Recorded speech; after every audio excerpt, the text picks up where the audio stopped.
Paz do Senhor, irmã Isabel também, que está assistindo. Vamos, paz do Senhor. Então nós vamos agora falar sobre o último capítulo de Atos, falando sobre a vida do apóstolo Paulo, né? No capítulo anterior, nós falamos sobre, no capítulo 27, o naufrágio que Paulo sofreu, né? Como foi um capítulo emocionante, né? Das coisas que aconteceram, de tudo que aconteceu na vida dele.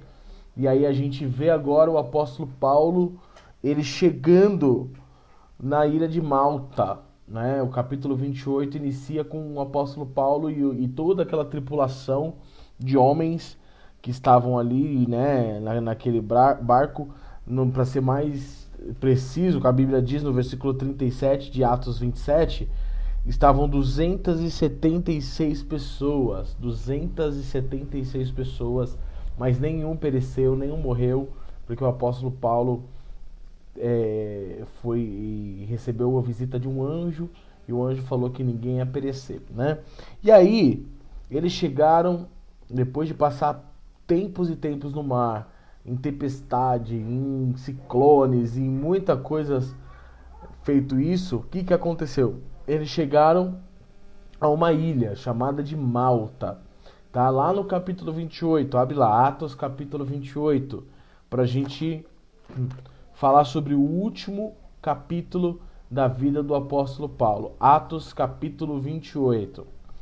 E aí, nesse capítulo, ele já inicia falando assim, ó: uma vez em terra, verificamos que a ilha se chamava Malta. Então, quem verificou, né? Paulo, Lucas, que estava junto com ele, as outras pessoas que estavam junto, eles perguntaram para as pessoas locais o nome daquela ilha. Viram que o nome da ilha era Malta.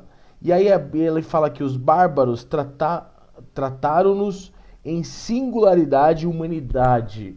Ou seja, os bárbaros, eles diziam, né, que bárbaros é aquelas pessoas que viviam isoladas em ilhas, né, selvagens, mas eles trataram eles com humanidade. Para você ver, né? Sempre sim tem um pouco de humanidade nas pessoas. Elas precisam puxar isso delas, independente de quem elas são, né? Aí singular humanidade, porque acendendo uma fogueira, então os bárbaros acenderam a fogueira para eles, os habitantes da ilha de Malta, acolheram-nos a todos por causa da chuva que caía e por causa do frio. Então eles tinham acabado de sofrer um naufrágio. Eles tinham acabado de perder o navio, perder todas as suas coisas, perder todos os pertences que tinham no navio. Eles perderam tudo, inclusive o próprio navio, né? Como o apóstolo Paulo disse que ia acontecer. Eles perderam absolutamente tudo. Eles estavam ali numa ilha e eles contaram com a ajuda das pessoas que estavam ali naquela ilha, né? Contaram com a ajuda dessas pessoas. E as pessoas trataram eles com humanidade. O que eles fizeram? Acenderam uma fogueira para todos eles, 200 e poucas pessoas, acenderam uma fogueira para eles se aquentar. Provavelmente trouxeram capas, trouxeram roupas para eles, porque eles estavam com... Aqui diz, né? Aqui diz que eles estavam por causa do frio. Provavelmente estava muito frio ali, né? A hora que eles estavam ali. Estava muito frio, então eles trouxeram e ajudaram esses 200 e poucas pessoas, né? Como a gente diz, 276 pessoas que estavam ali. E aí, a gente vê no versículo 3, uma das passagens bastante pregadas sobre Paulo, que diz assim: tendo Paulo ajuntado e tirado a fogueira um feixe de gravetos, uma cobra, fugindo do calor, prendeu-lhe a mão. A gente vê que Paulo, ele não estava só sendo, vamos dizer assim, ele não estava só sendo uma pessoa servida, ele estava servindo também. A gente vê que Paulo, ele juntando gravetos para poder a fogueira continuar acesa. Independente da situação que ele estava como prisioneiro de Roma, está sendo levado como prisioneiro.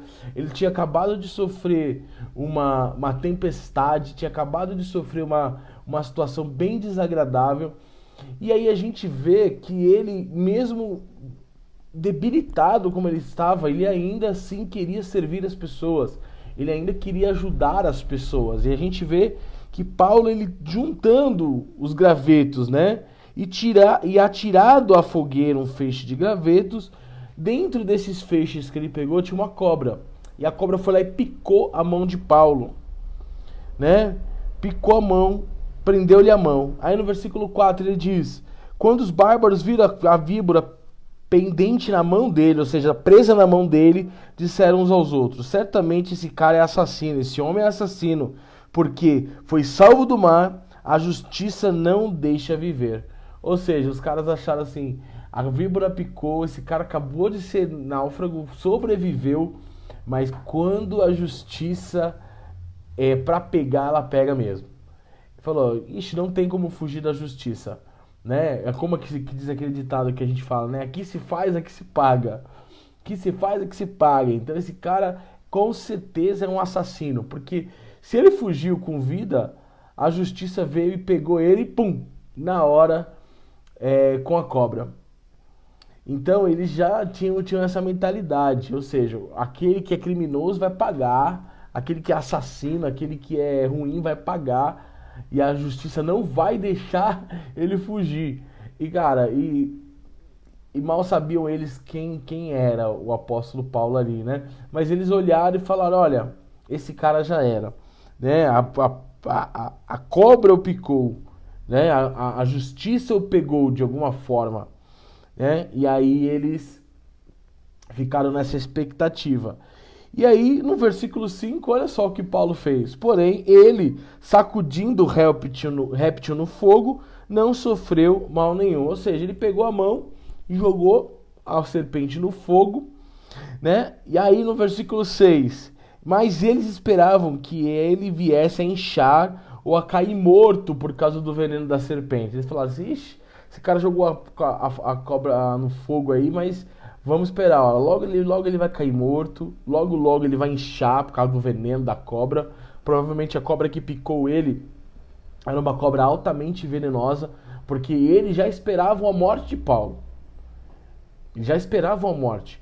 A morte ou ele fosse inchar, ou ele ia cair morto ali. Então eles já esperavam. Então provavelmente era uma cobra altamente venenosa que picou Paulo, uma serpente altamente venenosa. Então, mas eles esperavam, no versículo 6, mas eles esperavam que ele viesse a inchar ou a cair morto de repente. Mas depois de muito esperar, vendo que nenhum mal lhe sucedia, mudando de parecer, diziam ser ele um Deus. Ou seja, eles falaram assim: nossa, esse cara não morreu com os venenos da serpente, não morreu. Ele não morreu no naufrágio e ele não morreu com o veneno da serpente. Esse cara é um Deus, não é possível. Esse cara é um Deus que desceu na terra, né? Que as pessoas naquela época tinham muito esse costume, os pagãos, né? Os gentios, de qualquer pessoa que tivesse um milagre, fizesse um milagre extraordinário, eles tudo colocavam com referência a deuses, né? Ah, o cara é um Deus, né? Ele não morreu, é um milagre. Em vez de encarar o milagre, eles colocavam isso como Deus, como um Deus com D minúsculo, né? Então eles olharam para Paulo, viram que ele não morreu no naufrágio. Olharam para Paulo e viram que ele não morreu com a picada da cobra, ainda ficou bem, de boa, sem problema nenhum. Eles acharam: aí está um Deus. Esse cara é um Deus, não é possível, porque qualquer ser humano ou teria morrido no naufrágio, com o naufrágio pesado desse que foi, ou ele teria morrido com a picada da cobra. A paz do Senhor, mãe, a Miriam também, paz do Senhor. Glória a Deus pela vida de vocês. Então, Paulo, ele estava numa situação confortável para ele ali, porque, ele sabia, ele tinha certeza do seu chamado, de que ele iria pregar o evangelho em Roma. Ele sabia que ele ia pregar o evangelho em Roma. Ele sabia disso. Então ele sabia que nada poderia tirar a sua vida. Ele sabia que nada poderia impedir que o propósito de Deus se cumprisse, muito menos uma cobra, muito menos um naufrágio. Nada poderia tirar a vida de Paulo naquele momento. Por quê? Porque ele sabia que ele tinha um propósito. Se ele não morreu no naufrágio, quem dirá morrer com veneno de cobra, meu irmão? Quem dirá morrer com veneno de cobra? Ele apenas jogou a cobra no fogo e continuou e nada fez, né? A Bíblia fala, né, que aqueles que são em Cristo, se beber alguma coisa mortífera, mal nenhum fará dano a eles. Mal nenhum. Pisarão em cabeças de serpentes e escorpiões. Mal nenhum vai fazê-los. Então Paulo sabia disso. Paulo sabia dessa palavra. Ele tinha certeza do propósito dele. Então ele sabia que uma picada de uma cobra não ia pará-lo. Ele sabia que um naufrágio não ia pará-lo. Então automaticamente ele fez o quê? Ele apenas continuou fazendo aquilo que ele estava fazendo, né? Talvez as picadas de cobra, os naufrágios que você tem sofrido na vida, tenham fazido você parar, tem fazido você olhar. Faça igual Paulo. Ele pegou o problema dele naquele momento, chacoalhou, jogou no fogo e continuou seguindo a vida dele, continuou servindo as pessoas, que era acendendo fogo para as pessoas, deixando todo mundo quentinho ali naquele momento de desespero. E é muito tremendo isso. A gente vê o apóstolo Paulo em ação, Deus atuando na vida do apóstolo Paulo através de pequenos detalhes. Então que eu e você possamos olhar para os nossos problemas, quando uma picada de cobra vier, você fala, ixi, acabou. Não acabou. Quem dita o final da sua vida, quem dita quando acabou, não é Deus.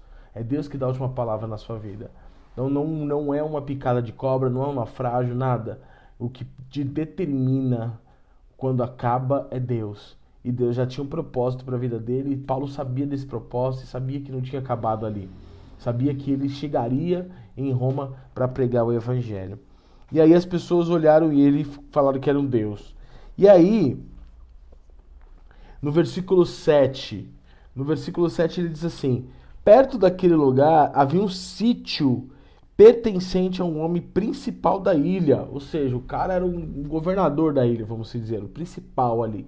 Era o chefe da ilha, né, chamado Públio, o qual nos recebeu e hospedou benignamente por 3 dias. Olha esse cara, olha que coração. Públio, ele hospedou 276 homens no seu sítio. Sabe o que é isso? 276 homens Públio ele hospedou, aqui no versículo 7. Então, o cara, ele era, sim, um representante, ele era o chefe ali da ilha, e ele hospedou 276 homens ali por 3 dias. Por 3 dias. E é lógico, quando ele hospeda as pessoas, ele é um anfitrião. Ele vai lá, dá comida, ele dá condições para as pessoas e por aí vai. Então, é muito legal a gente ver isso, que esse Públio hospedou por 3 dias, né? E aí, olha só, né? A palavra de Deus fala que quem dá aos pobres empresta a Deus, né? E é engraçado que quando você faz uma boa ação, mesmo sem intenção nenhuma, Públio não tinha intenção nenhuma de querer nada de volta. Eu quero ser recompensado. Não, ele não tinha.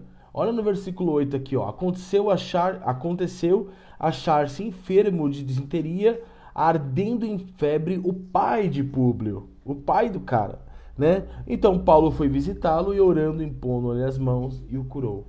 Então é uma reciprocidade. O que você planta aqui nessa terra, você colhe, meu irmão. O Públio plantou hospitalidade, plantou, sabe, ficou com não pena, mas ele se compadeceu da situação daqueles 276 homens. Naqueles 276 homens que estavam ali, né, inclusive Paulo e Lucas ali. Então ele foi lá, hospedou todo mundo no seu sítio, e aí o pai dele ficou doente. Então Deus usou a vida do apóstolo Paulo e foi lá e curou o pai de Públio. Não é aquela coisa, eu vou ser fiel a Deus porque eu quero isso. Não. Ele cumpriu um mandamento do Senhor, e aquilo que a gente planta, a gente colhe. Se você planta abacaxi, você vai colher abacaxi. Então ele plantou uma hospitalidade, ele plantou algo bom e ele colheu a cura do pai dele. Ele colheu a cura do pai dele. Então é importante que a gente entenda que toda ação nossa ela vai ter uma consequência. Por mais que você fale eu estou ajudando tal pessoa, mas não quero nada em troca. Glórias ao nome de Jesus. E é isso que essa é a intenção que a gente tem que ajudar. Mas Deus, ele sempre traz uma recompensa por isso. Traz uma recompensa porque nós servimos ao próximo, nós ajudamos ao próximo. E o Públio, ele teve isso. O pai dele ficou enfermo de disenteria, ardendo em febre, ardendo. Provavelmente tinha estar com mais de 40 graus de febre aí, ardendo, né? E Paulo aí foi lá, visitou, impôs a mão sobre ele. Olha, Paulo estava preso como prisioneiro, mas ele foi lá, impôs as mãos e curou o pai de Públio. Isso é muito, muito gratificante, é muito lindo ver isso. Paulo tinha acabado de sair do naufrágio, tinha sido picado pela serpente, agora estava recebendo um favor do Públio, morando na casa dele ali por 3 dias. E aí Paulo usa o quê? O poder de Deus para trazer cura para aquela família, para trazer cura para aquela casa. E aí eu quero deixar isso no seu coração. Independente da situação, traga cura para as pessoas. Independente da situação que você esteja vivendo. Ai, Paulo, mas eu estou precisando de cura. Mas se você tem a oportunidade, leve cura. Leve cura para onde você for, determine, ore, impõe as mãos, como aqui, né? Mas tem que tomar muito cuidado, né? É uma doutrina bíblica, imposição de mãos, né? Eu tenho que estar muito em comunhão com Deus para ficar impondo as mãos nas pessoas. Mas aqui ele foi lá, impôs a mão e curou. Ele orou e curou. E é muito legal isso daqui, ó. Orando e impondo-lhe as mãos. Então ele orou, impôs as mãos e curou o pai de Públio. Aí no versículo 9, à vista desse acontecimento, os demais enfermos da ilha vieram e foram todos curados, Então todo mundo viu que o pai de Públio tinha sido curado pelo Paulo, eles já achavam que Paulo era um deus. Já achavam que Paulo era um deus por ter resistido à picada da serpente e por ter resistido ao naufrágio. E aí ele viu que o pai de Públio foi curado por imposição de mãos e falou, vamos galera, vamos trazer todo mundo que está doente. E Paulo foi lá e ele curou todo mundo que estava doente. Todo mundo que estava doente daquela ilha. Então todo mundo levou. Então foi uma sessão de cura ali. Glória ao nome de Jesus. Paulo, olha só a situação, né? Paulo preso, Paulo condenado e mesmo assim promovia a cura por onde ele passava. Meu irmão, o que eu tiro de lição daqui é que, cara, independente da sua situação, você tem que ser um agente de cura. Aonde você for, uma cura espiritual, uma cura física, sabe? Uma cura da mente das pessoas. Eu e você temos que ser cura para as pessoas. Eu e você precisamos ser cura para as pessoas. Né? Então, independente da sua situação, eu sei que nesses últimos dias nós temos sofrido bastante, passado por coisas diversas, né? Mas isso não deixa a gente de ser agente de cura. E Paulo, independente da situação que ele estava, ele parou tudo que ele estava fazendo, cara. Lembre-se, ele tinha acabado de sofrer um naufrágio faz 3 dias, tinha acabado de ser picado por uma cobra faz 3 dias. E ele estava sendo agente de cura onde ele estava. Ele estava sendo usado por Deus, usado pelo Senhor para poder promover a cura para uma ilha inteira, né? E os demais enfermos da ilha vieram e foram curados. Ele curou a todos, não despediu ninguém sem curar, né? E é isso que a gente tem que ter. A gente tem que ter compaixão e trazer para as pessoas, através da nossa vida com Deus, a cura para elas. Nós temos que ser um agente de cura para a vida das pessoas. Independente de como está a sua vida, independente do que você esteja passando, o Senhor vai te usar. Amém? Glória ao nome de Jesus. A paz do Senhor, os que entraram aí. Goltran, Janaína. Glória ao nome de Jesus, Sandrinha. Glória ao nome de Jesus. Continuando aqui. Então, no versículo 10, os quais nos distinguiram com muitas honrarias. Ou seja, depois que curou a ilha inteira, distinguiram eles com muitas honrarias. E tendo nós de prosseguir viagem, nos puseram a bordo tudo o que era necessário. Ou seja, eles perderam tudo no naufrágio. Só que Deus usou a vida do apóstolo Paulo para ser um agente de cura ali, e todo mundo daquela ilha, quando eles partiram para prosseguir viagem, né, deram um navio novo para eles. Olha só, deram um navio novo e ainda puseram a bordo tudo que era necessário, em forma de agradecimento, em forma de honrar a vida deles. Quando ele fala assim, nos distinguiram com muita honrarias, ou seja, honraram as nossas vidas, honraram a vida, as nossas vidas que ajudamos eles, né? E é sempre importante a honra, né? Nós já falamos muito sobre isso, né? A vida do apóstolo Paulo tem muito sobre questão de honra, mas a honra é importante. Então aquela ilha inteira honrou a vida deles porque eles foram motivo de bênção para aquela ilha, para aquele pessoal. Então o que eles fizeram? Vamos dar um navio novo para eles, um barco novo para eles. E o barco não era pequeno, tá? Porque para caber 276 pessoas não era um bote, tá, gente? Não era um botinho de salva-vidas. Era um barco mesmo, era um barco grande para caber 276. E ainda deram todos os suprimentos para que eles pudessem seguir viagem para o destino que era Roma. Olha que bênção, né? E tudo isso por causa da vida de um homem chamado Paulo. Por causa da vida do apóstolo Paulo, que Deus usou ele como ferramenta de bênção para aquela ilha e ferramenta de bênção para os 275 pessoas que estavam junto com ele, né? Ele foi um canal que Deus usou para trazer bênção para ambos os lados, né? E a gente fica, eu não sei você, mas eu fico maravilhado com tamanha obra do Senhor através da vida do apóstolo Paulo, na vida dessas pessoas. Por onde esse cara passava, por onde esse apóstolo Paulo passava, as pessoas eram impactadas, meu irmão.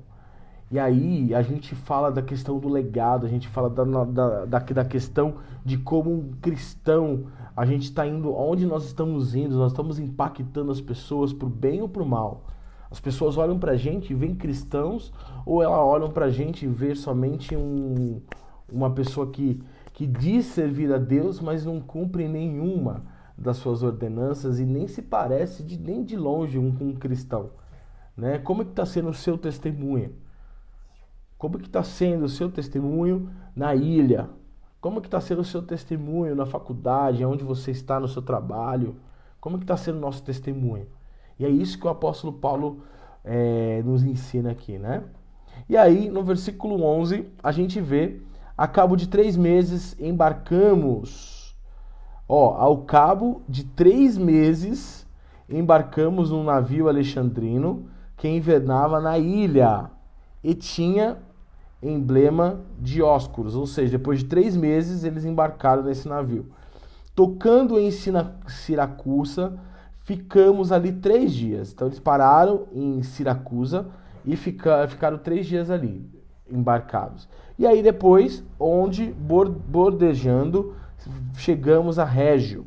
No dia seguinte, tendo provado o vento sul, em 2 dias chegamos a Puteólio, onde achamos alguns irmãos que nos rogavam que ficássemos com eles 7 dias. Então eles chegaram num lugar, né? Eles chegaram num lugar, chamaram Puteólio, e lá eles tinham irmãos cristãos que rogaram: fica com a gente um pouco. Então eles estavam perto de Roma ali, né? Fica com a gente um pouco aqui. E assim ficaram 7 dias com eles lá, né? Até que enfim se dirigiram para Roma. Tendo ali os irmãos ouvido notícias, vieram ao nosso encontro. Ou seja, quando eles chegaram em Roma, os irmãos sabiam que Paulo estava chegando, né? Que o Lucas e o Paulo estavam chegando. Então, os irmãos, ouvindo essa notícia que eles estavam ali no porto chegando, vieram ao nosso encontro até a praça de Ápio e as três vendas, que são as praças ali. Vendo-os Paulo e dando-os por isso graça a Deus, sentiu-se mais animado. Ou seja, olha que interessante, né? Depois de passar por tanta dificuldade, depois de passar por tanta luta, por tanta naufrágio, cobra picando e um monte de coisa, ele encontrou os irmãos e ali os irmãos vieram e dando graças a Deus ele se sentiu mais animado. Ele viu que, nossa, ali em Roma realmente tem irmãos em Cristo. Então ele se sentiu mais animado. É o poder da unidade, né? Quando você é unido, quando você tem irmãos em Cristo e quando você chega num ambiente onde tem irmãos em Cristo, você fica mais animado, né? Você fica mais animado porque você vê, você passa por uma grande tribulação, por uma grande situação e você chega com os irmãos, louva com os irmãos, bendiz o nome do Senhor com os irmãos e aquilo te traz uma animação melhor, aquilo te traz algo dentro de você que te faz com que você se sinta mais animado. O apóstolo Paulo se sentiu bastante animado depois que ele chegou em Roma e viu os irmãos vieram receber o apóstolo Paulo aqui, tá? E aí, quando ele chegou em Roma, né, quem era o imperador ali, né? Quem era o César ali? O César, como eu disse na aula passada, era um título que era dado para o imperador. Nero era o imperador de Roma naquela época ali, tá? E aí no versículo 16 diz: uma vez em Roma, foi permitido a Paulo morar por sua conta, tendo em sua companhia o soldado que o guardava. Então, quando ele chegou em Roma, ele não foi direto para a prisão. Nero foi lá e soltou ele, meio que soltou, vamos dizer assim, permitiu que ele morasse numa casa que era por sua conta, ou seja, ele foi para Roma e começou a morar numa casa por sua conta, ou seja, ele pagava aluguel, não era nada dado pelo governo, não era dado nada pelo reino, pelo imperador, não. Ele foi morar por sua conta numa casa, mas só que era uma prisão domiciliar que ele estava. Ou seja, ele não foi para celas frias, para celas zoadas ali de prisioneiro. Ele chegou diante de Nero, a Bíblia não diz, mas ele chegou diante de Nero e Nero permitiu, o imperador permitiu que ele fosse morar numa casa próximo ali, né, junto com um soldado, né? E a prisão domiciliar, não sei se vocês sabem, mas naquela época as prisões domiciliares, ele diz aqui, né, que ele ficava na companhia de um soldado que o guardava. Geralmente esses soldados, quando guardavam um preso em uma prisão domiciliar, esse soldado ficava preso em correntes com aquela pessoa que era prisioneira. Tudo para essa pessoa não fugir. Tudo para essa pessoa não escapar. Porque assim, ele já tinha um privilégio, né, de ser um prisioneiro, mas estava morando numa casa, né, por sua conta, lógico, mas ele já tinha esse privilégio. E aí então eles colocaram um soldado. Provavelmente esse soldado estava preso com Paulo, em correntes, aonde Paulo ia, esse soldado ia junto, né? Era uma prisão domiciliar, não era algo, não era oba-oba. Ele estava numa casa, porém ele estava como prisioneiro ainda. Então esse soldado aqui, ele fala, ó, tendo isso com sua companhia, o guarda, o soldado que o guardava. E aí eu viajo na palavra, né? Eu viajo na Bíblia, né? Eu imagino esse soldado 24 horas com Paulo, como esse cara não foi edificado. Imagina o evangelho, imagina comigo, meu irmão. Imagina o evangelho começando a se espalhar em Roma. Como? Através da vida do soldado que estava com Paulo. Não sei se o soldado ficava 24 horas ali com ele, se quando ele saía ele amarrava Paulo num lugar, mas, cara, ele estava o tempo todo ali com Paulo e com certeza ele foi um dos primeiros ao qual Paulo começou a pregar o evangelho. Foi um dos primeiros, porque ele estava ali sozinho na casa dele junto com o cara, então ele anunciava a palavra pro cara. E aí, imagina esse cara ouvindo sobre Jesus, ouvindo sobre o evangelho, ouvindo sobre a trajetória desse grande homem de Deus e o quanto que ele não foi impactado por estar com o apóstolo Paulo unido ali, né? E aí, no versículo 17, 3 dias depois, ou seja, 3 dias depois que ele foi colocado em prisão domiciliar, ele convocou os principais dos judeus. Ou seja, tinha judeus em Roma, né? Então ele convocou quais eram os principais, os chefes dos judeus de Roma ali. E lhe disse: varões irmãos, nada havendo feito contra o povo ou contra os costumes paternos. Aí Paulo tá se defendendo novamente, né? Contudo, vim preso desde Jerusalém, entregue nas mãos romanos, os quais, havendo me interrogado, quiseram soltar-me. Então, a gente viu nos capítulos anteriores que Roma queria soltar Paulo. Mas só que o pessoal de Israel queria que ele fosse julgado em Israel. E nós falamos, se ele fosse julgado em Israel, eles iam matar Paulo no meio do caminho, de Cesareia para Israel. Então, ele diz: soltar-me sobre preliminar de não haver em mim nenhum crime passível de morte. No versículo 19. Diante de oposição dos judeus, senti-me compelido a apelar para César. Ou seja, se eu continuasse em Jerusalém, eu ia ser morto. Se eu fosse julgado em Jerusalém, eu ia ser morto pelos judeus que queriam tramar contra a minha vida. Inclusive tramaram contra a vida dele, né? Ele ia ser morto ali. E aí, ele diz: eu não tive outra coisa a não ser apelar para César, também para cumprir o meu chamado. Então, por isso que eu estou aqui. Ele está querendo dizer por que ele estava ali em Roma. Como que ele tinha chegado ali em Roma. E aí ele fala: não tenho eu, porém, nada de que acusar minha nação. Olha só, meu irmão. Olha só. Os caras queriam matá-lo. Os caras queriam condená-lo à morte. Os caras queriam apedrejá-lo. Os caras queriam as piores coisas para eles. E olha o que ele diz da nação de Israel: não tenho eu, porém, nada de que acusar minha nação. Não tenho eu. Tipo, pai, perdoa-lhes, porque eles não sabem o que fazem. Ele espelhava o Senhor Jesus em tudo. Ele espelhava o Senhor Jesus em todas as suas atitudes. E aqui ele vê que ele não acusava a nação dele por ter feito tantas coisas. Por quê? Porque ele sabia que era propósito de Deus. Oh, glória! Ele sabia que era propósito de Deus. Tudo aquilo que eles tinham feito culminou-se para o propósito de Deus. Igual Jesus Cristo. Jesus Cristo estava sendo condenado à morte de cruz.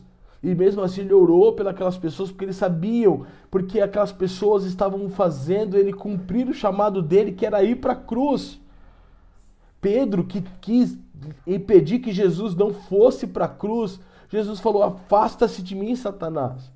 Todo aquele que não deixa você cumprir o seu chamado está sendo um percalço na sua vida. E ele sabia que o povo judeu estava sendo percursor, guia, usado por Deus para ele cumprir o chamado dele, que era estar ali em Roma. Ele queria, e era chamado dele. O Senhor Jesus tinha dito para ele: você vai anunciar meu evangelho em Roma. Então ele olhou para tudo que o povo judeu fez. Ele não culpou o povo judeu. Ele não falou: não, eles são ruins. Não, ele não fez isso. O que ele fez? Eu não culpo eles, porque tudo coopera para o bem daqueles que amam a Deus. Uma carta que ele escreveu para os próprios romanos. Romanos 8, 28. Tudo coopera para o bem daqueles que amam a Deus. Seja a prisão, seja a acusação, seja a perseguição. Tudo coopera para o bem daqueles que amam a Deus, meu irmão. Que visão que nós temos que aprender com o apóstolo Paulo. Se nós tivéssemos essa visão, nós seríamos mais misericordiosos. Se nós tivéssemos essa visão, nós seríamos mais compassivos, compassivos com o outro, né? A gente não amaldiçoaria, não ficaria com raiva, não guardaria rancor, porque a gente sabe que tudo que acontece na nossa vida coopera para o nosso bem. Se acusaram-me falsamente, se falaram mal de mim, se me acusaram, se fizeram coisas horríveis para mim, isso eu tenho que olhar como algo que cooperou para o meu bem. Olha a visão que esse cara tinha. E a visão que nós, como cristãos, temos que ter. Nós temos que ser sal do mundo, luz do mundo e sal da terra. Nós precisamos ser dessa forma. Nós temos que enxergar as coisas de um modo diferente que o mundo enxerga. Eu não posso enxergar uma perseguição como algo que vai me destruir. Eu tenho que enxergar a perseguição como algo que Deus permitiu para glorificar o nome dele na minha vida. E essa é a grande dificuldade de nós cristãos hoje. Né? Eu não estou dizendo que eu sou o cara que enxergo tudo, não. Mas eu preciso aprender. Aprender com um grande homem de Deus, como foi o apóstolo Paulo. Aprender com a palavra de Deus. Aprender com o Senhor Jesus Cristo aqui na sua palavra diariamente. Ser moldado diariamente. Né? E a gente vê que ele não reclamou nem nessa hora, cara. Ele podia falar, por culpa dos judeus, eu estou aqui. Não, ele falou, não culpo o meu povo. Não culpo o meu povo. No versículo 20. Foi por isso que vos chamei para vos falar, para vos ver e falar, porque é pela esperança de Israel que eu estou preso com essa cadeia. É pela esperança de Israel que eu estou preso com esta cadeia. Ou seja, ele estava pregando para os gentios. Deus tinha chamado ele para pregar para os gentios, mas ele amava o povo dele ainda, os judeus. E ele fala, é para a esperança deles que eu estou assim. É para a esperança dele, porque quanto mais o evangelho alcançar pessoas, mais o povo de Israel vai perceber que o Messias realmente tinha vindo deles. E aí ele fala, é para a esperança de Israel que eu estou com essa cadeia. Por mais que ele pregasse para os gentios, ele era um patriota, ele amava o seu povo. O que eu entendo aqui, a unidade com o povo, a unidade que Paulo tinha com os judeus, mesmo tendo tantas diferenças, mesmo querendo matá-lo, mesmo querendo destruí-lo, perseguindo, esse povo ainda era amado por Paulo. Ele espelhou direitinho Jesus, né? Que Jesus ama Israel ainda, independente do que Israel tenha feito com ele, mas é o povo escolhido do Senhor, né? E é o povo judeu. Nós também fomos escolhidos pela graça, na graça, mas Jesus ainda ama os judeus. E ainda Paulo ama os judeus aqui, independente do que eles tenham feito, o povo de Israel tenha feito com ele. Ele ainda assim intercede por eles, né? Então, no versículo 21, então lhe disseram, nós não recebemos da Judéia nenhuma carta que te dissesse respeito. Também não veio qualquer dos irmãos que nos anunciasse ou dissesse de ti alguma coisa. Então, eles não conheciam o Paulo. Eles não conheciam o que tinha acontecido. O Paulo tinha acabado de contar o que tinha acontecido, eles não conheciam, eles não sabiam. Contudo, gostaríamos de ouvir o que pensas, porque, na verdade, é corrente a respeito dessa seita que, por toda parte, ela é impugnada. Ou seja, eles não conheciam Paulo, mas eles tinham ciência da seita, que eles falavam que era seita sobre Jesus Cristo, eles tinham ciência disso. Então eles queriam falar assim, então faz o seguinte, nos diga o que você pensa, que a gente vai ouvir da sua própria boca o que você pensa. O que você tem a nos dizer. Olha que grande oportunidade. Aí Paulo começou a falar. Então, no versículo 23, havendo-lhes marcado um dia, vieram um grande número ao encontro de Paulo na sua própria residência. Então, a galera vem em peso. Né? Vamos ouvir o que Paulo tem para dizer.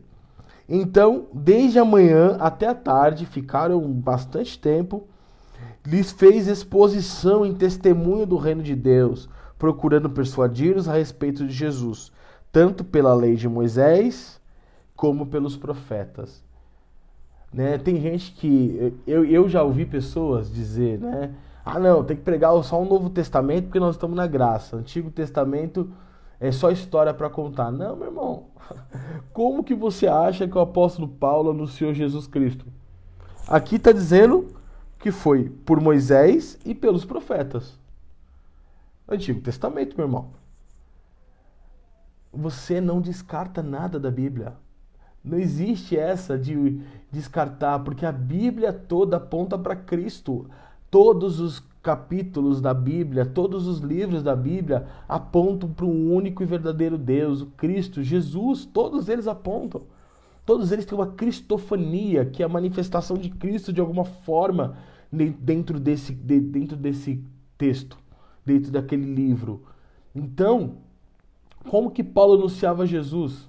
Através do Antigo Testamento, meu irmão. Ele não tinha um Novo Testamento pronto pra gente falar, vamos lá em Filipenses, Colossenses. Não, ele não tinha isso. Ele estava escrevendo as cartas ainda para essas igrejas, Filipenses, Colossenses, Timóteo, para esses caras, ele estava escrevendo. Então ele tinha que anunciar Cristo através de Moisés, e também porque ele estava anunciando para os judeus.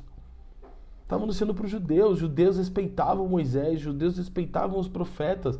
Então ele quis mostrar dentro desses manuscritos antigos de Moisés, dos profetas, que Cristo estava lá, estava prometido, e Cristo veio de acordo com o que cada profeta profetizou, do que cada profeta falou. Ele deve ter falado de Isaías para eles, profetas, né? Isaías, deve ter falado de Isaías, olha aqui o Cristo aqui, falando, e Jesus cumpriu tudo isso. Né? Então ele foi lá e falou de Jesus através dos profetas. Aí no versículo 24, houve alguns que ficaram persuadidos, ou seja, uns que, nossa, eles aceitaram pelo que diziam. Outros, porém, continuaram incrédulos. Então teve, gente, é aquela coisa. A própria palavra de Deus fala, né? Que uns plantam, outros regam, mas quem dá crescimento é o Espírito Santo.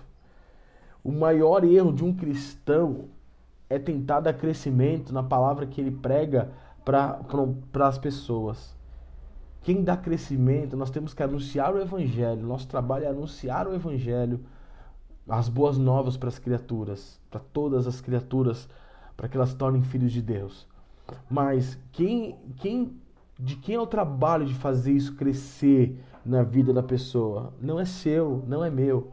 O trabalho é o Espírito Santo. Quem dá o crescimento à semente que nós plantamos é o Espírito Santo, porque um planta e outro rega. Mas quem vai dar o crescimento é o Espírito Santo. Não é pela sua insistência que a pessoa vai aceitar Jesus. Se ela aceitar pela sua insistência, ela não aceitou de forma verdadeira. Né? Costumo dizer que eu tinha um amigo que a gente insistia tanto para ele aceitar Jesus, que ele aceitou Jesus umas 4 vezes, 3, 4 vezes. Mas nunca aceitou verdadeiramente. Porque ele aceitava porque nós insistíamos muito. Fazíamos ele ir para a igreja com a gente e tal. Não era isso. Até que hoje, graças a Deus, ele é um cristão. Ele é um servo de Deus. Porque ele teve um encontro real com Cristo.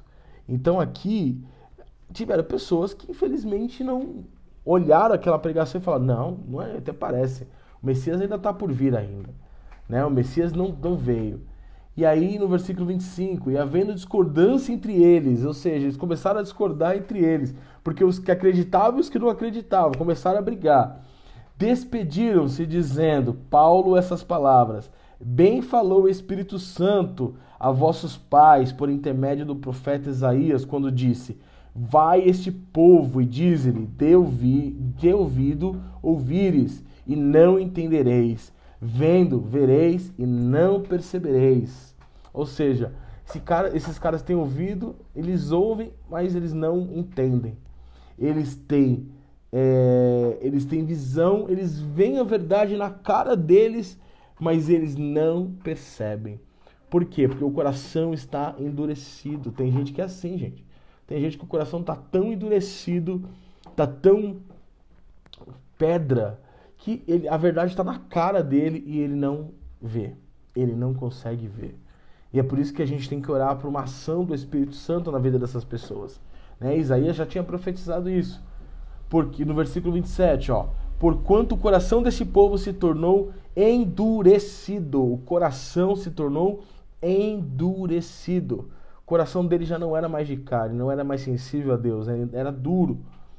Com os ouvidos ouviram tardiamente e fecharam os olhos para que jamais vejam com os olhos, nem ouçam com os ouvidos, para que não entendam com o coração e se convertam e por mim sejam curados. Ou seja, o coração deles fez com que os olhos e os ouvidos ficassem também encerrados para ouvir a qualquer tipo da verdade.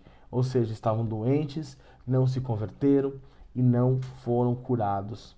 E aí no versículo 28 o apóstolo Paulo fala: tomai, pois, conhecimento de que essa salvação de Deus foi enviada aos gentios, e eles a ouvirão. Já que vocês não querem ouvir, vocês não podem chegar no dia do juízo, no dia final, e dizer: nós não ouvimos nada. Não. Foi enviado a vocês. Vocês não quiseram ouvir, os gentios ouvirão. Os gentios ouvirão. E foi o que o apóstolo Paulo fez. Né? Ainda, mesmo assim, ele pregando para os judeus, eles ainda, alguns não quiseram entender. Então ele falou: os gentios ouvirão. E no versículo 29, dita essas palavras, partiram os judeus, tendo entre si grande contenda. Ou seja, os caras saíram da presença ali da casa de Paulo e saíram brigando, véio. Saíram brigando com o outro, grande contenda, porque uns acreditaram, outros não. Acho que os que acreditaram, os que não acreditaram falavam: para de ser besta, para de ser não sei o que, Moisés isso, Moisés... Então acho que houve uma grande confusão a ponto de que eles saíram brigando, né? E aí depois, no versículo 30 diz: por 2 anos permaneceu Paulo na sua própria casa, que alugara, que recebia todos os que procuravam. Então Paulo continua recebendo todo mundo que procurava ele. Ele não podia sair para pregar, mas muitos os procuravam. Pregando o reino de Deus e com toda intrepidez, sem impedimento algum, ensinava as coisas referentes ao Senhor Jesus Cristo. E aqui Lucas termina o relato da vida de Paulo, né, dizendo que Paulo fez até o final da vida. Né? Lucas não conta o que aconteceu com Paulo. Lucas não dá um parecer aqui, porque ele estava escrevendo essa carta para Teófilo, né? No Atos 1, a gente vê que ele estava escrevendo essa carta para Teófilo. E por escrever essa carta para Teófilo, ele não contou o que aconteceu com Paulo. Né? Nós dizemos que Atos 28 termina aqui, Atos 28, e Atos 29 continua com a gente. A história da igreja continua. Lucas não escreveu mais da história da igreja, mas a história da igreja hoje é eu, você quem faz. Né? Mas a tradição e a história conta que Paulo foi morto. Depois que ele ficou esses 2 anos, ele foi preso, foi levado prisioneiro. Inclusive lá em Roma tem a cela de Paulo que ele ficou. Né? Se você um dia for para Roma visitar, lá tem a cela que ele ficou, né? Você vai ver que é um lugar obscuro, é um lugar que tinha só uma janelinha, um fecho de luz que entrava ali. E a gente vê que Paulo provavelmente escreveu sua última carta ali, que foi a 2 Timóteo, que ele escreveu para Timóteo, né? E eu quero ler com vocês o que ele escreveu, né? Porque Paulo escreveu ali para Timóteo e ele estava para encerrar a vida dele ali. E Timóteo, quem era Timóteo? Timóteo era um filho na fé para Paulo. Era um filho. Paulo tinha ele como um filho. E ele era um jovem pastor, e Paulo sempre instruía ele. Se você olhar a carta de Timóteo, você vai ver uma carta de uma pessoa. O teor da carta, as palavras contidas nessa carta, você vai ver que é de uma pessoa que está numa prisão, ou seja, ele sabia que não iria sair dali mais. Ele sabia que dali ele iria morrer. Então, se você olhar a carta de 2 Timóteo, você vai ver a emoção com que Paulo escreve aquela carta. Se você parar, meditar em cada texto, você vai ver que cada texto está escrito com uma emoção sem igual, com uma emoção, né, de um pai para um filho, e dando instruções para o filho. Então, se você ler a carta de 2 Timóteo, você vai ver. Mas o que eu quero ler com vocês aqui é 2 Timóteo, capítulo 4. 2 Timóteo, capítulo 4, versículo 7 e o versículo 8.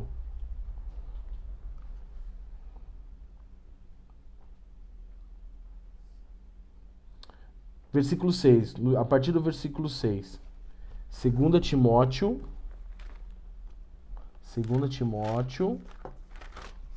tá antes de Hebreus lá.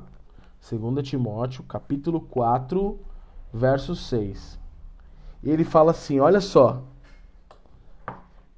Provavelmente ele escreveu essa carta quando ele já tinha acabado de sair da prisão domiciliar e ele foi para a prisão mesmo, sabe?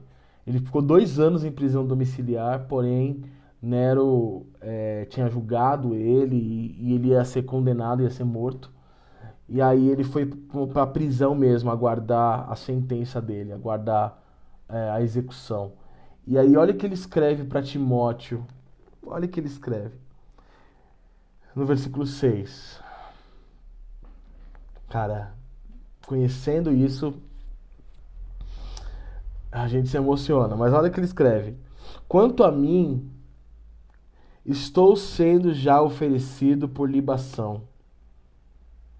E o tempo da minha partida é chegado. Sabe o que ele queria ver? Ele só queria ver Timóteo. Você vai ver que no versículo 9 ele diz, procura vir ter comigo depressa. Ou seja, meu tempo está acabando aqui nessa terra, Timóteo. E eu quero te ver. E ele diz, no versículo 6, quanto a mim já estou sendo oferecido por libação, ou seja, por sacrifício. E o tempo da minha partida é chegado. Ou seja, não está chegando, é chegado. Provavelmente ele deve ter escrito essa carta na semana ou um dia antes, 2 dias antes que ele morreu, né? E ele entregou essa carta para Lucas, que Lucas levou para Éfeso, onde estava Timóteo, lá na cidade de Éfeso. E Lucas deve ter levado essa carta para Timóteo. Não sei se Timóteo conseguiu ver Paulo uma última vez, porque no versículo 9 ele fala, procura vir ter comigo depressa. Não sei se deu tempo. Não sei se deu tempo de Lucas chegar lá em Éfeso e entregar a carta e Timóteo vir. Mas a gente vê que Paulo fala no versículo 6, eu já estou sendo oferecido por libação, e o tempo da minha partida é chegado. E olha no versículo 7 que ele fala, mas eu combati um bom combate, completei a carreira e guardei a fé. Combati o bom combate, enfrentei tudo que tinha que enfrentar. Completei a carreira, ou seja, cumpri o propósito que Deus tinha, que era eu pregar para os gentios.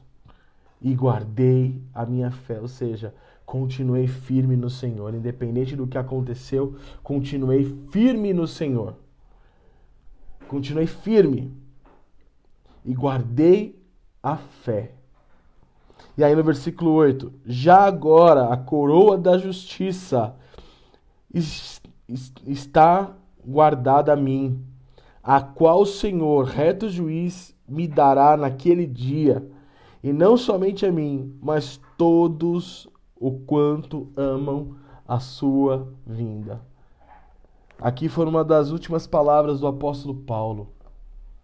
E ele manda para Timóteo, no versículo 29, né, ele fala, vem ter comigo, mas não sei se Timóteo conseguiu ver Paulo, né? E aí, como eu disse, a palavra de Deus não fala como ele morreu, mas na história conta como foi a morte de Paulo. Eu quero ler um trecho de um livro para você, o livro na qual nós baseamos esse nosso estudo, né, que é esse daqui, ó, Vida do Apóstolo Paulo, do Charles Swindoll. Eu recomendo vocês lerem. Se vocês lerem, vocês vão entender e lembrar de muita coisa que a gente falou aqui. E aí ele diz, o trecho final do livro, falando sobre o final de Paulo. Eu quero ler para vocês, e eu quero que vocês se emocionem, assim como eu me emocionei e vi o quanto que esse homem de Deus foi significativo para o Evangelho. Nós estamos falando de um homem que escreveu praticamente 70% do Novo Testamento. Praticamente 60%, 70% do Novo Testamento. E olha só o que ele escreve. Sua vida na terra acabou de maneira rápida, sozinho e sem medo. Paulo olhou diretamente para os olhos do pelotão de execução. Vários deles portavam varas com as quais o espancariam ainda. Um deles segurava um machado para degolar o apóstolo. Poucas palavras foram ditas, Eles o levariam pela porta pesada e pelo muro de pedra que cercava Roma, passando pela pirâmide de Céstio, que se encontra de pé até hoje, essa pirâmide de Céstio. Se você for lá em Roma, ela está lá ainda. E seguiram pela Via Ostia, em direção ao mar. Pela Via Ostia, né? Via Ostia. E aí ele fala: as multidões que visitam Roma sabiam pelas varas e pelo machado que uma execução iria acontecer em breve. Já tinham visto aquela cena antes. Passavam por elas como um encolher de ombro. O prisioneiro algemado, andando, esfarrapado, sujo da masmorra que ele estava, porque era um lugar terrível ali, não se mostrava envergonhado nem envelhecido. O pelotão de soldados de rostos sombrios, homens de senho franzindo, olhavam firmemente para frente. Eles sequer notaram um leve sorriso que iluminava a face do prisioneiro. Ele estava a caminho do triunfo. Mas Paulo, ele ia morrer. Como ele estava a caminho do triunfo? O dia memorável da sua recompensa. Para Paulo, viver era Cristo. O morrer era lucro. Glória a Deus. Nenhum machado penetrante em sua nuca iria roubá-lo do seu destino triunfante. De fato, iria iniciar esse destino triunfante. Glória a Deus. Porque para ele, o viver era Cristo e o morrer era lucro. Provavelmente Paulo estava sorrindo, dizendo: eu vou me encontrar com meu Senhor agora. Acabei a carreira. Ele disse para Timóteo: acabei minha carreira, guardei minha fé. E o que me resta agora é a coroa que está preparada para todos os que amam a vinda de Jesus. Aí, continuando aqui, Paulo foi levado para o terceiro marco miliário da Via Ostia, até um pequeno pinheiral numa clareira, a clareira dos túmulos, chamada de Tre Fontane. Neste lugar podemos ver hoje uma abadia em homenagem a Paulo. Então, nesse lugar, se você for para Roma ainda, hoje, você vai ver que tem uma abadia lá, uma coisa em homenagem a Paulo. Acreditava-se que o prisioneiro tenha sido colocado para passar a noite numa pequena cela perto do lugar de sua execução. Ao arraiar do dia, os soldados levaram Paulo para um pilar, uma espécie de tronco, igual Jesus. O carrasco estavam postos, completamente nu, com o machado na mão.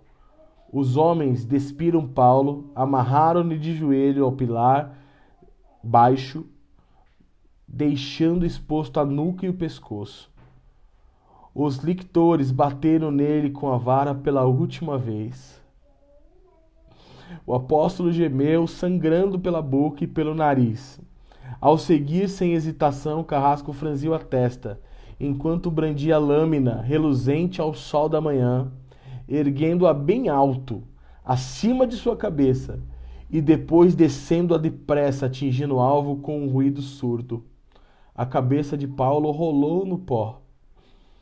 Naquele momento brutal, silenciosa e invisivelmente, a alma do grande apóstolo, homem de coragem e graça, foi imediatamente liberta.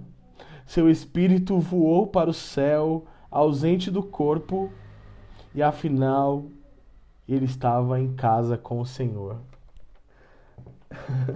A Bíblia não comenta isso, mas eu achei espetacular essa definição do Charles Swindoll de como foi os últimos momentos de Paulo, sozinho naquele momento, sem ninguém, mas sabendo de que morreria e iria para o céu encontrar com o Senhor. Ele tinha essa certeza. A pergunta que eu faço é: você tem essa certeza de que se você morrer hoje, você vai voando direto para o Senhor? Ele não temia a morte, ele sabia que a morte era o que ligaria ele a Deus, é o que levaria ele para Deus. Então ele não temia a morte, ele não tinha medo da morte. Na verdade, acho que ele via a morte até com carinho, vamos se dizer assim, porque ele disse: para mim, o viver é Cristo e o morrer é lucro. Talvez ele via a morte até com carinho, dizendo: é ela que vai me levar. É através da morte que eu vou ver como o meu Senhor é finalmente. Né? Apesar de Cristo ter se revelado para ele, mas ele queria estar com o Senhor. Ele cumpriu a missão dele, ele cumpriu o propósito e ele nos deixou um legado que depois de mais de 20 séculos ainda ecoa as palavras de Paulo em cada carta, em cada texto escrito por ele, em cada passagem escrita pelo apóstolo Paulo, ecoa e nos conduz, né, uma vida santa. Então ele ensinou, ele exortou, ele guiou o povo, ele mostrou o caminho certo, ele mostrou como a igreja tem que se portar, ele mostrou como os irmãos em Cristo têm que se portar uns com os outros em união, ele mostrou a base que nós temos que ter hoje como igreja, que é o Cristo Jesus. Ele sempre focou nisso. E esse foi o final da vida dele, né? Um legado firme, um legado que vai por gerações. Enquanto existir mundo ainda, esse legado do apóstolo Paulo vai continuar por gerações, gerações. Pessoas serão salvas ainda por essas palavras ditas por ele, né? Por quê? Porque ele foi um homem temente a Deus, um homem temente ao Senhor, deixou-se ser guiado pelo Espírito Santo e por Deus. E hoje, até hoje, nós podemos ler através da palavra a história dele, as cartas, tudo que ele escreveu, que ficou registrado. A vida memorável de um servo de Deus, que disse, certa feita: eu sou o pior dos pecadores. Sou o pior dos pecadores. Um cara que viveu exatamente para Cristo, não se vangloriou de nada, nada, porque ele disse: eu sou o pior dos pecadores. Ele reconhecia a sua condição de pecador, ele reconhecia a sua condição de necessitado de Jesus Cristo, até o fim de sua morte. Porque ele disse: o viver para mim é Cristo. O viver, enquanto eu estiver vivo, vou viver para Cristo. E quando eu morrer é lucro, porque eu estarei com Cristo. Então ele foi até o final. Ele reconheceu seu estado pecaminoso como um homem pecador que ele era.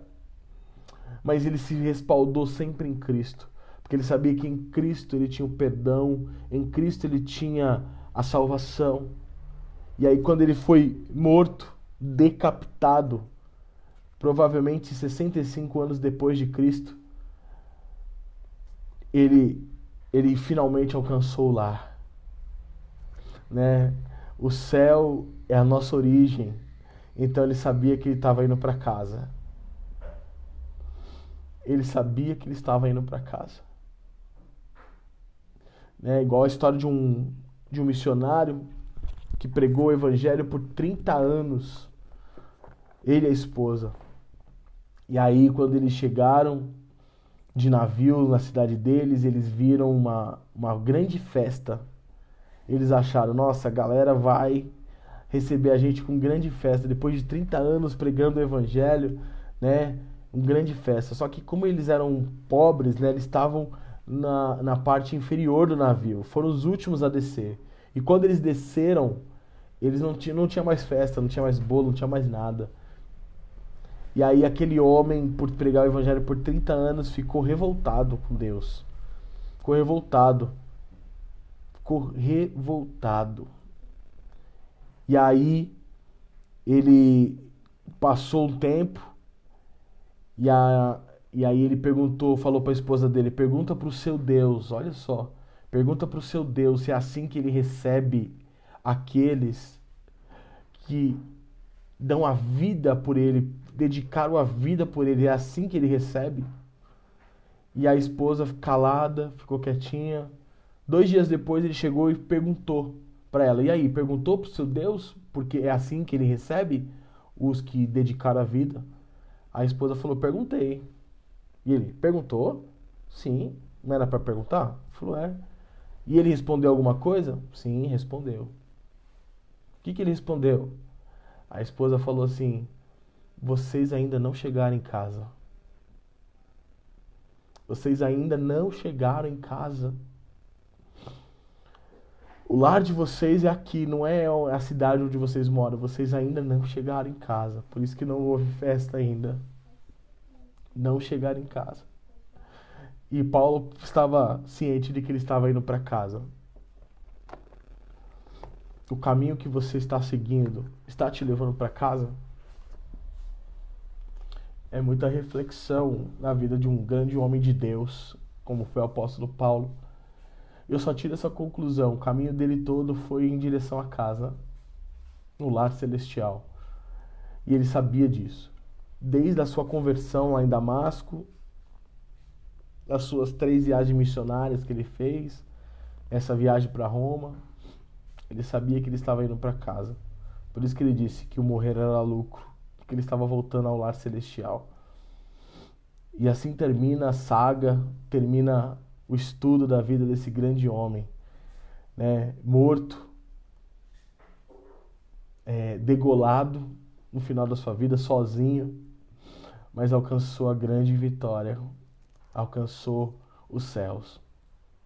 Que eu e você possamos olhar para a vida dele e entender de que os céus nos aguardam.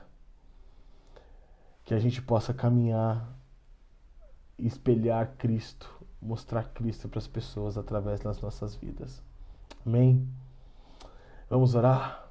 Senhor Deus e Pai, muito obrigado por esse estudo, Pai. Obrigado por tudo que o Senhor falou. Obrigado por tudo que o Senhor disse para nós, Pai. Grande é o Senhor, Pai. Muito obrigado porque o Senhor é fiel, justo e poderoso. Obrigado por nos ensinar sobre o apóstolo Paulo em cada detalhe, em cada situação, meu Pai, que ele enfrentou. E nos mostrar lições valiosas, Pai, através do livro de Atos, Pai. Obrigado, Senhor, porque o Senhor deixou esses manuscritos, meu Pai, essa palavra viva para nos fortalecer, Senhor. E que nós venhamos espelhar a Cristo, assim como Paulo espelhou a Cristo, assim como Paulo seguiu Cristo até o final, que nós venhamos seguir também até o final, Senhor. E que nós possamos olhar para a cruz, meu Pai de Jesus, olhar, Senhor, meu Pai, e ver que nós somos pecadores, mas que nós temos o céu garantido pelo sangue de Jesus, pela morte de Cristo na cruz, meu Pai. Muito obrigado por nos ensinar. Muito obrigado, Senhor, por mostrar para nós, meu Pai, o quão valioso foi estudar a vida desse homem de Deus, Pai. Nós te agradecemos em nome de Jesus. Amém. Amém. Glória ao nome de Jesus. Obrigado por acompanhar essa série, né? Você que não assistiu toda a série, fique tranquilo, lá no Facebook da igreja, se você for na parte de vídeos, tem todas as aulas que a gente ministrou sobre o apóstolo Paulo lá, né? Todas as aulas você pode acompanhar o quanto tempo você quiser, sem pressa, para você aprender, para você levar a vida desse grande homem de Deus para as pessoas aí, amém? E na próxima segunda nós vamos iniciar um novo estudo. Confesso para vocês que ainda não sei o tema, porque eu estava mergulhado nessa vida do apóstolo Paulo para fazer um fechamento de ouro, com chave de ouro, né, na vida desse grande homem de Deus. Mas eu creio que o Senhor vai mostrar o tema para a gente estudar na próxima aula aí, tá bom? Que Deus abençoe vocês, fiquem na paz do Senhor Jesus Cristo e lembre-se, o viver para mim é lucro e o morrer... Não, o viver para mim é Cristo e o morrer para mim é lucro. Combati um bom combate, acabei a carreira, guardei a fé. Que nós possamos dizer isso nos nossos momentos finais aqui nessa terra, para que a gente possa deixar essa terra e voar diretamente para o nosso lar celestial. Amém? Que Deus te abençoe, fique na paz do Senhor Jesus Cristo.